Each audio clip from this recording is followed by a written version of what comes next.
ఈరోజు కథ అకాల మృత్యువు. అనగనగా ఒక ఊరిలో వీరన్న అనే ఒక దొంగ ఉండేవాడు.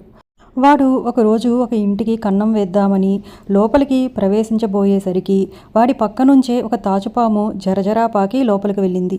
వీరన్న ఉలిక్కిపడి ఆ పాము వంక చూస్తూ అలాగే నిలబడిపోయాడు. ఆ తాచుపాము తిన్నగా గదిలోకి పోయి అక్కడ ఉన్న నీళ్ల బిందులో విషం కక్కి వచ్చిన దారిలో వెళ్ళిపోతుంది. ఇంతలో వీరన్న తన వద్ద ఉన్న చిన్న కర్ర తీసుకుని పామును కొట్టబోయేసరికి అది ఒక చక్కటి స్త్రీ రూపంతో ప్రత్యక్షమైంది.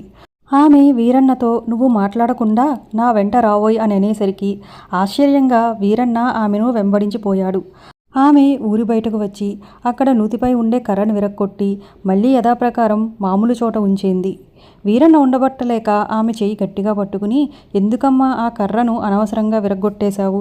మళ్ళీ ఎందుకు ఏమీ ఎరగనట్టు ఆ కర్రను ఎప్పటిలాగా పెట్టేశావు? ఇంతకు నువ్వెవరువు?" అని అడిగాడు. అందుకు ఆమె "నా పేరు అకాల మృత్యువు. బ్రహ్మపోసిన ఆయుష్ పూర్తి కాక మునిపే కొందరి ప్రాణం తీసివేస్తూ ఉంటాను. ఇదే నా పని" అని చెప్పింది. బ్రతికి ఉన్న వాళ్ళ ప్రాణాలు తీయటం బాగానే ఉంది, మరి ప్రాణం లేని ఆ కర్రను ఎందుకు విరగ్గొట్టావు అని వీరన్న అడిగేసరికి "ఆ సంగతి ఇప్పుడు చెప్పను. రేపు ఉదయం వరకు ఇక్కడే ఉండు, ఏం జరుగుతుందో చూడు, నీకే తెలుస్తుంది" అని అంది ఆమె. "అయితే నా మరణం కూడా నీ చేతిలో పనేగా, నేను ఆయువు పూర్తి అయ్యే వరకు జీవిస్తానా చెప్పు" అని వీరన్న ఆత్రంగా అడిగాడు. దానికి ఆమె "అది నా చేతిలో పని, అయినా నువ్వు అడిగావు గనక ముందుగా చెబుతున్నాను. కొంతకాలానికి రాజుగారి సొత్తు అపహరించిన నేరం నీ మీద పడుతుంది. అప్పుడు నా శక్తి వలన నీ ప్రాణాలు తీస్తాను. ఇది నా విధి, తప్పటానికి వీలు లేదు. అయితే ఈ సంగతి నువ్వెవరికైనా చెప్పావంటే నీ తల 100 వక్కలవుతుంది. జాగ్రత్త సుమా" అని చెప్పి అదృశ్యమైపోయింది. ఈ మాట వినగానే వీరన్నకు విచారం కలిగింది. దొంగతనం వల్ల కదా ప్రాణాలు పోవటం, కనుక ఈ క్షణం నుంచి ఈ వృత్తి మానేస్తున్నాను అని దేవుని సాక్షిగా ప్రమాణం చేశాడు. ఆ తర్వాత అకాల మృత్యువు చెప్పిన ప్రకారం నూతి వద్ద ఏం జరుగుతుందో చూడాలని కనిపెట్టుకుని కూర్చున్నాడు. తెల్లవారగానే ఆ ఊరి స్త్రీలు బిందులు పట్టుకుని నీళ్ల కోసం వస్తూ ఉన్నారు. వారితో వీరన్న "అమ్మా, ఆ కర్ర విరిగిపోయింది. నీళ్లు తోడుకునేటప్పుడు జాగ్రత్త సుమా" అని చెబుదామనుకున్నాడు. కానీ ఇంతలో అతని వెనక నుంచి "బాబోయ్ రక్షించు, బాబోయ్ రక్షించు" అని వేడుకుంటున్న ఒక స్త్రీ కంఠం వినిపించింది. ఎవరో స్త్రీ పాపం కష్టదశలో ఉన్నదనుకుని ఆమెను రక్షించడం కోసం ఆ ధ్వని వచ్చిన వైపు కంగారుగా పరిగెత్తాడు వీరన్న. కానీ ఎంత దూరం పోయినా ఎవరూ కనిపించలేదు. మళ్ళీ ఆ కేక కూడా వినిపించలేదు. ఇంతలో మృత్యుదేవత చెప్పిన సంగతి జ్ఞాపకం వచ్చి అతను మళ్ళీ నూతి దగ్గరికి వచ్చేసరికల్లా ఆ నూతిలో ఒక ఆమె పడిపోవటం, ఆమెను తీయబోయే లోపే ఆమె చనిపోవటం జరిగింది. వీరన్న విచారం మరింత ఎక్కువయింది. వీరన్న ప్రమాణం చేసి దొంగతనం మానుకున్న తర్వాత ఒక రచయిత వద్ద కొలువు కుదురుకుని మర్యాదగా జీవనం చేస్తూ ఉన్నాడు. తలలో నాలుక వలె మెలగటం చేత ఆ రచయితకు అతని మీద మంచి నమ్మకం, అభిమానము కలిగి వీరన్నను ఒక ఇంటివాణి చేశాడు. ఇప్పుడు వీరన్న హాయిగా కాలక్షేపం చేస్తూ ఉన్నాడు. అతని భార్య ఇప్పుడు గర్భవతి కూడా. పురిటికి ఆమెను పుట్టింట దిగబెడదామనే ఉద్దేశంతో యజమాని వద్ద సెలవు తీసుకుని వీరన్న బయలుదేరాడు.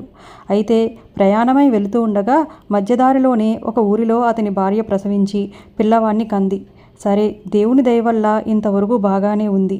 మీరు వెంటనే దగ్గరగా ఉండే పట్నం పోయి కాయపు దినుసులు, ఇంగువ పట్టుకురండి" అని ఆమె చెప్పగానే అవి తీసుకువద్దామని వీరన్న పట్నానికి బయలుదేరాడు. ఇది ఇలా ఉండగా ఆ ఊరి రాజుగారి కోటలో 2 పందెపు కోళ్లు కనపడలేదు.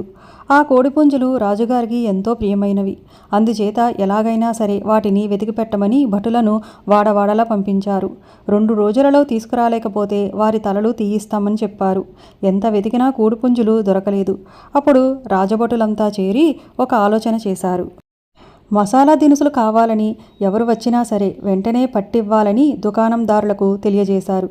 కోడిపుంజులను దొంగిలించిన వాళ్ళు వాటిని వండుకు తింటారు కదా, వాటి వంటకు తప్పక మసాలా దినుసులు కావాలి కదా అని రాజభటుల ఉద్దేశం. మన వీరన్న ఆ పట్నంలో ఉన్న ఒక దుకాణానికి వచ్చి ఇంగువ, కాయపు దినుసులు అని భార్య చెప్పిన మాటలు మర్చిపోయి "మసాలా దినుసులున్నాయా?" అని షావుకారుని అడిగాడు. "ఉన్నాయి, కానీ అవి ఎందుకో చెబితే కానీ ఇవ్వను" అని షావుకారు అన్నాడు. "ఎందుకేమిటయ్యా వింతగా అడుగుతున్నావు? ఊరి బయట నా భార్య ప్రసవించింది. ఆమె ఏవో దినుసులు తెమ్మని చెప్పింది. నాకు పేరు గుర్తు రావటం లేదు. ఇవైనా పట్టుకుపోతే కొంత పని జరుగుతుందేమోనని ఇమ్మన్నాను" అనేసరికల్లా షావుకారు వీరన్నను బట్టి రాజభటులకు అప్పగించాడు. రాజభటులు అతడిని పట్టుకుని "నీ భార్య ఎక్కడ ప్రసవించిందో చూపించు. నిజమైతే నిన్ను వెంటనే విడిచిపెడతాం, అబద్ధమైతే ఖైదు చేస్తామని వీరన్నను వెంటబెట్టుకు వెళ్లారు. తీరా ఆమెను విడిచిపెట్టిన చోటకి పోయేసరికి అక్కడ వీరన్న భార్య లేదు, పిల్లవాడు లేడు. పైగా ఒక పొయ్యి మీద కుండలో మాంసం కుతకుతా ఉడుకుతూ ఉంది. ఆ పక్కనే కోడిబొచ్చు వగైరాలు కనిపించాయి. ఇక సందేహం ఏమిటి? భటులు వెంటనే వీరన్న చేతులకు వేడీలు తగిలించి రాజు ఎదుటకు తీసుకువచ్చి నిలబెట్టారు. మహాప్రభో, వీడు కోడిపుంజలను వండుకోవటం మేము మా కళ్ళారా చూసి వచ్చామండి అని చెప్పేసరికి, అయితే ఈ దుర్మార్గుణ్ణి ఏనుగుల చేత తొక్కించి చంపండి అని రాజు ఆజ్ఞాపించాడు.